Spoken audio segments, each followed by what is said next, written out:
Alejandro Vega had built a €5 billion empire working 18 hours a day. But that November afternoon he returned home 3 hours earlier than planned with only one idea in mind: to immediately fire the nanny Emma Garcia.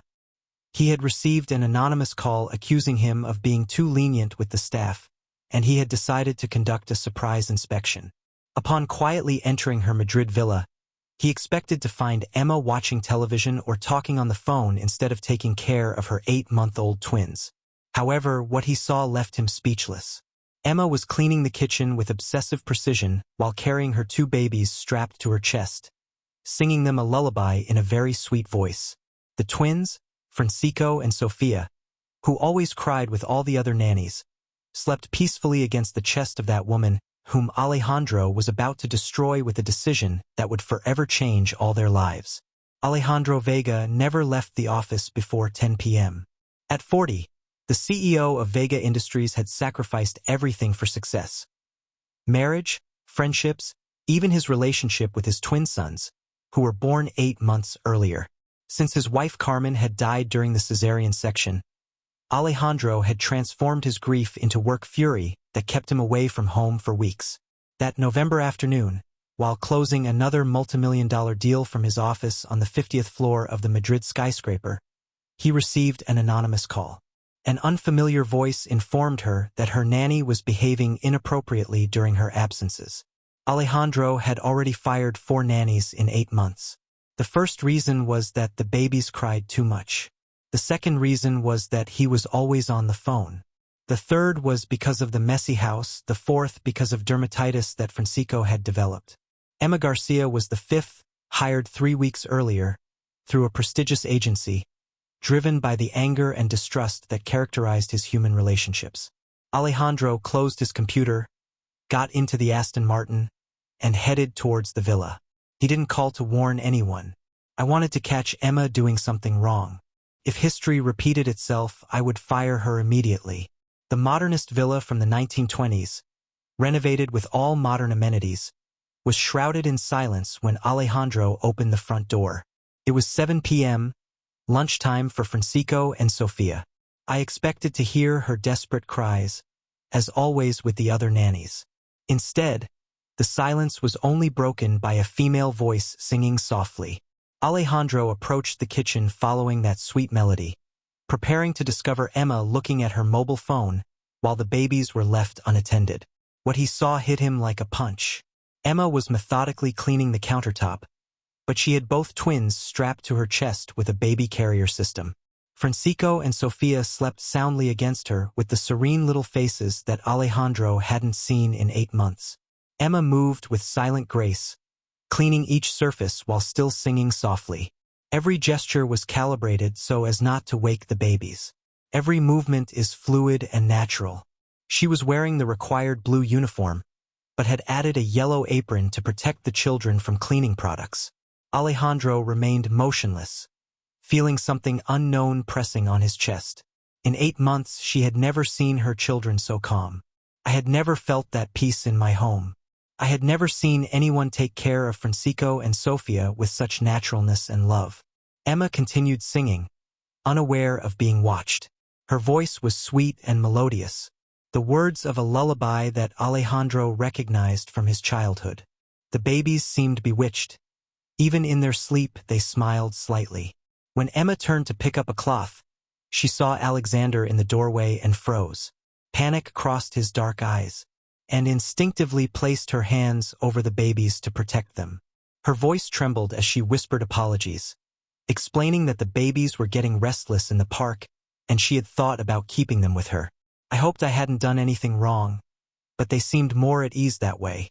Alejandro looked at her without speaking, noticing for the first time details that had previously escaped him. Emma was 28 years old, with intelligent and gentle eyes and delicate but strong hands. She wore her uniform with dignity and, above all, treated her children as if they were her own. When asked what she was doing, Emma timidly explained her daily routine. Alejandro looked at Francisco and Sofia, who were sleeping peacefully against the woman's chest. It was the first time in 8 months that I had seen them so relaxed. At that moment she understood that she had found much more than a nanny. He had found someone who loved her children like a mother. Emma Garcia had never thought that life would lead her to take care of someone else's children. At 28, she had studied pedagogy at the Complutense University with the dream of opening a nursery. But the economic crisis had wiped out her plans, and the sudden death of her parents in an accident had left her alone with enormous debts. The millionaire Alejandro Vega's work-from-home job had come as a salvation when his finances were on the brink. The salary was generous, the house beautiful, but above all there were Francisco and Sofia, 2 8-month-old babies who desperately needed love. Emma had understood from the first day that those children had been neglected emotionally, not physically. They had everything money could buy, but they lacked human warmth, constant presence, the attention that only a maternal figure can give. Alejandro would disappear for days on end, and the previous nannies treated them like a job, not like little human beings to love. In the first few days, Emma had studied the reactions of Francis and Sofia. Francisco was more sensitive. He cried often and only calmed down if he was gently rocked. Sofia was more lively, curious, and needed visual and auditory stimuli. They both relaxed when they felt the heartbeat of an adult when they had them pressed against their chest.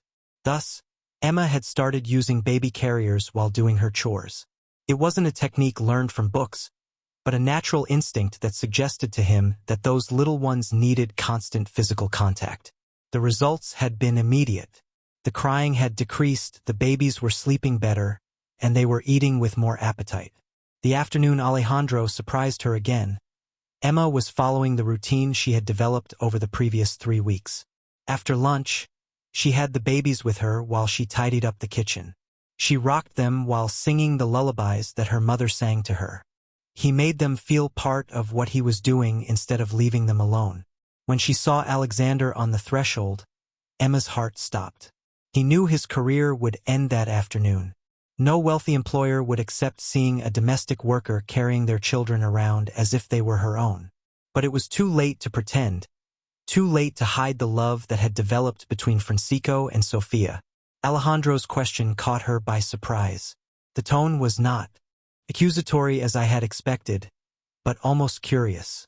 Emma timidly explained her routine, expecting to be fired. In contrast, Alejandro continued to stare at her with an unreadable expression. Her eyes, usually cold and distant, seemed different, softer, almost vulnerable. When asked how long she had been doing that, Emma confessed that she had started from day one. The babies seemed to need to feel loved, not just cared for. Alejandro approached slowly, looking at the serene faces of his children. Emma saw something in his eyes that she had never noticed before. Pain, a deep pain that this man kept hidden behind the mask of success.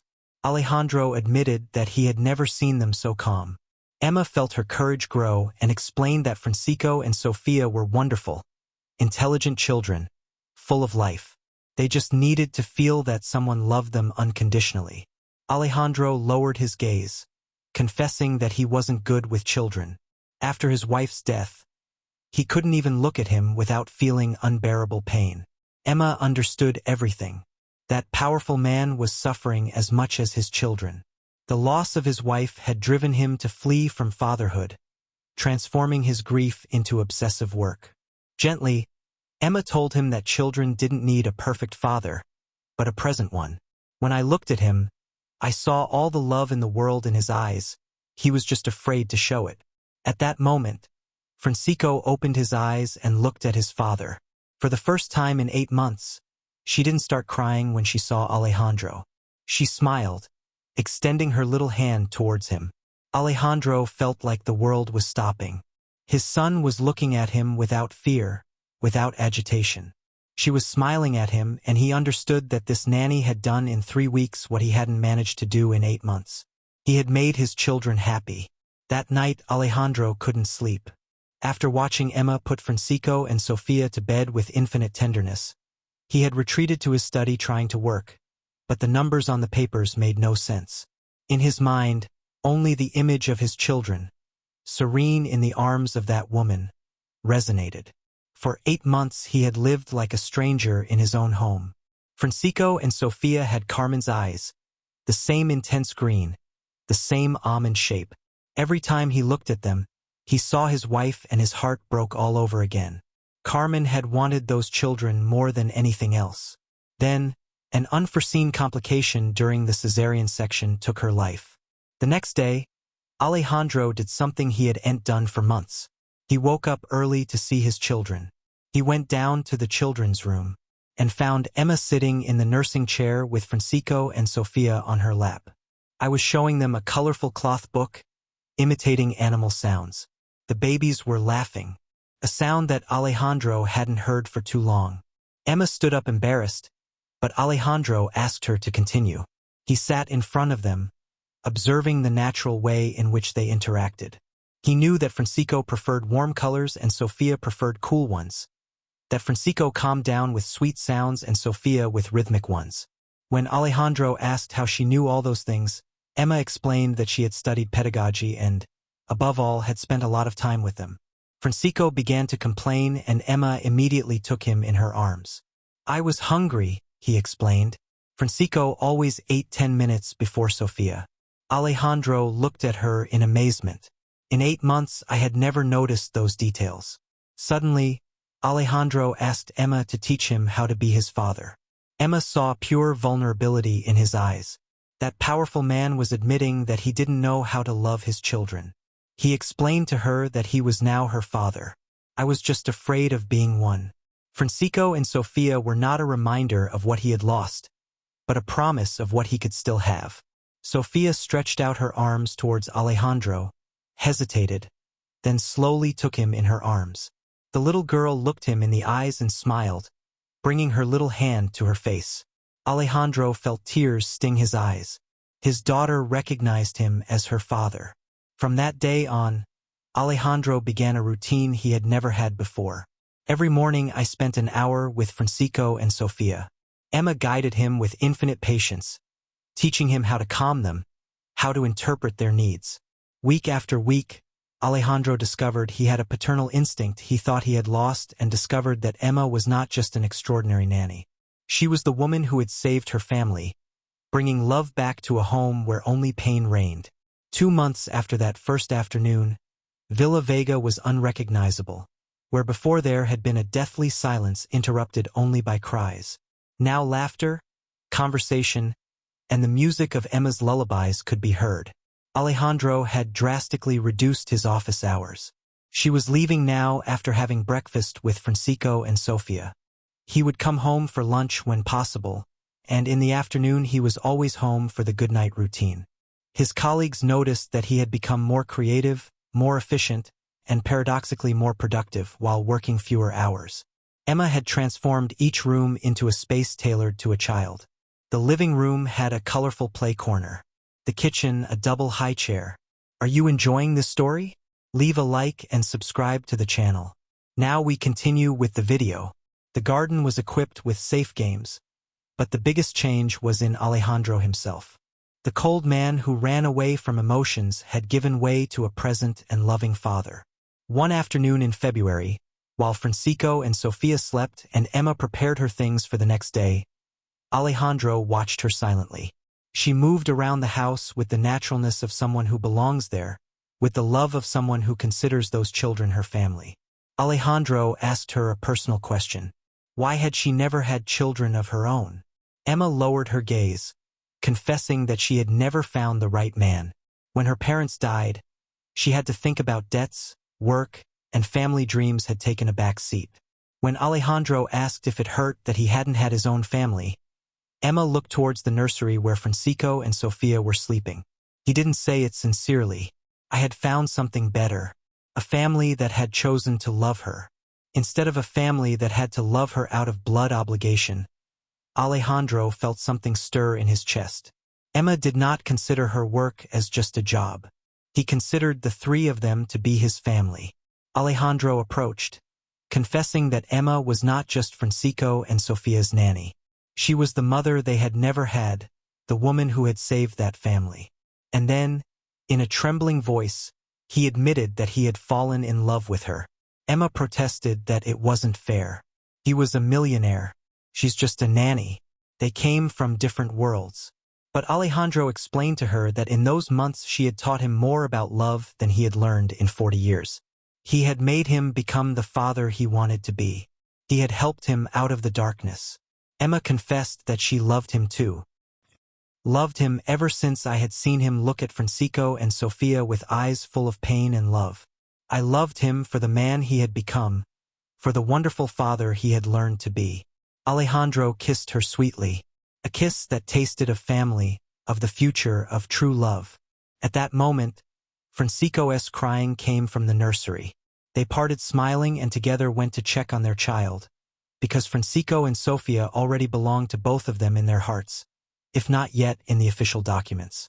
6 months after that declaration of love, Casa Vega had undergone a transformation that went far beyond physical changes.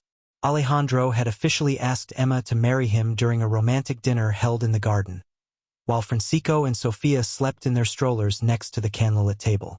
The proposal had not been a surprise.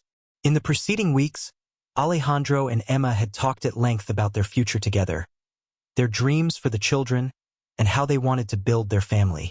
They had discussed everything, from practical matters such as Emma's legal adoption of the children to matters of the heart, such as the desire to have other children together. The wedding was held at the villa itself, in an intimate ceremony with a few selected guests. Francisco and Sofia, now 14 months old, participated in their elegant little clothes, curious about all those flowers and that sweet music. During the exchange of rings, Sofia clapped and Francis laughed as if they knew it was a special day. Emma wore a simple but elegant wedding dress, chosen more for comfort while having the children than for the stage effect.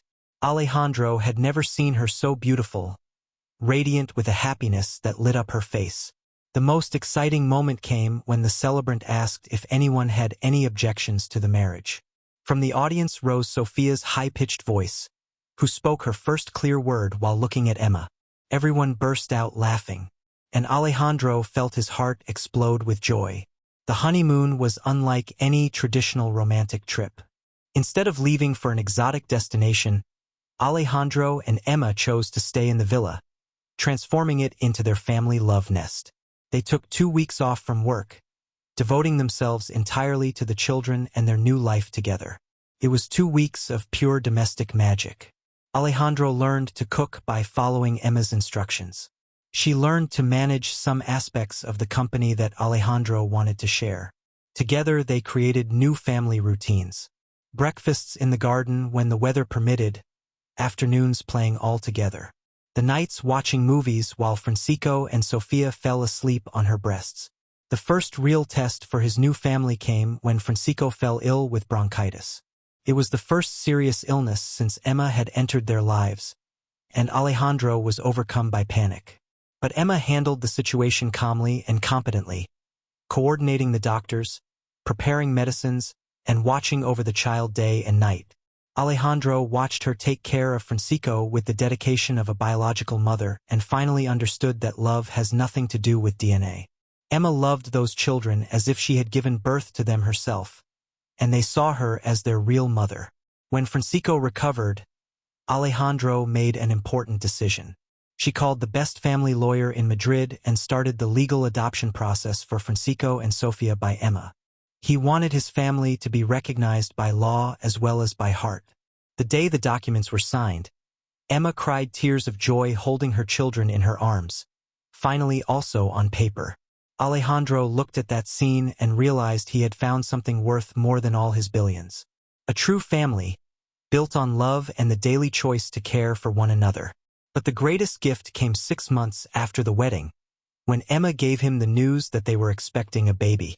Alejandro hugged her with tears of happiness while Francisco and Sofia, who were already walking and saying their first words, seemed to understand that they would soon become big siblings. Alejandro asked if it would be a boy or a girl, and Emma smiled and replied that it didn't matter. It would be his. At that moment, Alejandro understood that his life was finally complete. He had a wife who loved him for who he was, not for what he owned. He had 2 children who saw him as a hero, not as a stranger. And soon he would have a third, the fruit of the purest love he had ever felt. Villa Vega was no longer an empty house full of expensive objects. It had become a home, a refuge where love triumphed over everything, where success was measured in hugs and smiles, where true wealth was made of precious moments shared together. 2 years after that November afternoon that had changed everything, Alejandro Vega found himself entering the house again earlier than expected. But this time not out of suspicion or for control, but because of a surprise organized for Emma. It was their second wedding anniversary and Alejandro had canceled all appointments to dedicate the entire day to his family. Upon silently entering the villa, he was greeted by the most beautiful scene he could imagine. In the main room, Emma was sitting on the rug surrounded by Francisco and Sofia, who was 2.5 years old, and little Carmen, her baby born 10 months earlier. They were looking at a storybook together, with the twins asking continuous questions and Carmen laughing every time her mom did different voices for the characters. Alejandro paused at the threshold, as he had done that first afternoon, but this time to savor the perfection of that moment. Emma wore a simple but elegant dress, her hair gathered in a soft ponytail from which strands escaped that Francisco loved to gently pull. He had the relaxed face of someone who has found his place in the world, the serene smile of a woman who is completely fulfilled. Francisco had developed a lively and curious personality, always ready to explore the surrounding world. Sofia had become more thoughtful. She loved books and could spend hours listening to Emma's stories. Carmen, the youngest in the family, had inherited her father's green eyes and her mother's dark hair, and it was already clear that she would be a girl with a determined character. Francisco was the first to see him, jumping up and running towards him with the ease of someone who knows he is unconditionally loved. Sofia followed along with her still limited but expressive vocabulary. Alejandro hugged them both, feeling that familiar warmth he never tired of. Carmen stretched out her arms towards him and Alejandro took her, covering her with kisses. Emma approached to give him the welcome kiss that had become their daily ritual, asking why he had returned so soon. Alejandro mysteriously replied that it was a special day and that he had a surprise for them. That night, after putting the children to bed with the usual routine of bath, dinner and goodnight stories, Alejandro led Emma to the garden, where he had prepared a romantic dinner illuminated by hundreds of tiny lights. But the real surprise was revealed during dessert. Alejandro took Emma's hands, explaining that in those 2 years she had transformed his life in unimaginable ways. He had made him a father, a husband, a better man. She had filled that house with love and laughter. She had raised her children with a dedication that amazed him every day. That is why she had decided to establish the Emma Vega Foundation, dedicated to supporting families in difficulty and early childhood education. She wanted her love for children to become a gift for all families who needed help. Emma burst into tears of emotion. The idea of being able to help other families, of sharing what she had learned, filled her with joy. Alejandro added that he also wanted her to become his social partner in the company, not as the boss's wife, but as vice president responsible for human resources and employee well-being. Her skills in pedagogy and her human sensitivity were exactly what Vega Industries needed.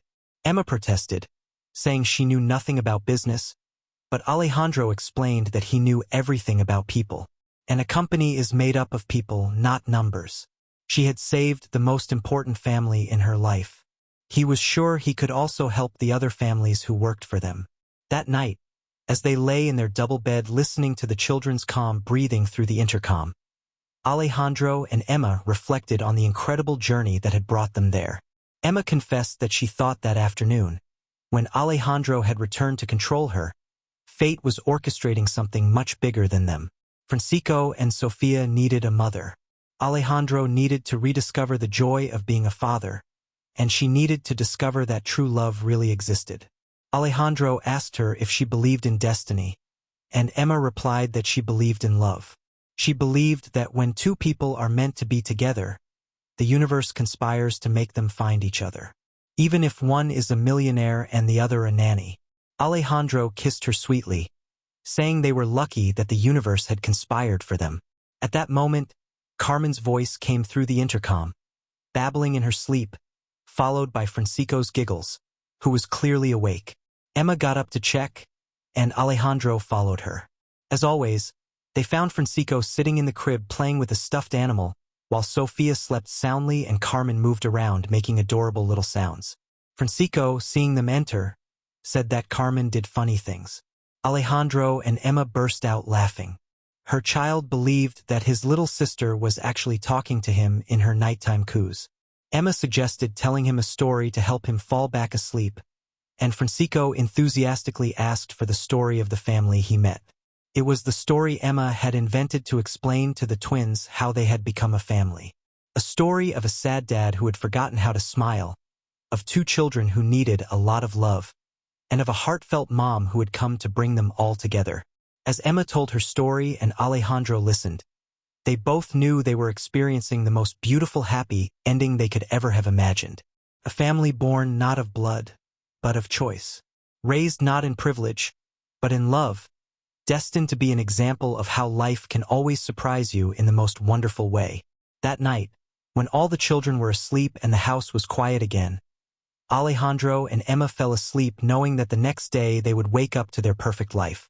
A life built on solid foundations of love, respect, dedication, and the certainty that together they could face anything. Like this post if you believe that love can transform any situation. Tell us which moment in history has impacted you the most. Share to inspire those still searching for their chosen family. Subscribe for more stories of love, family, and second chances. Sometimes what seems like a control turns out to be life's most beautiful discovery. Sometimes those who come to work end up staying to love. And sometimes the most perfect families are born when you least expect it. Because true love knows no social differences, only the purity of feelings. Yeah. See?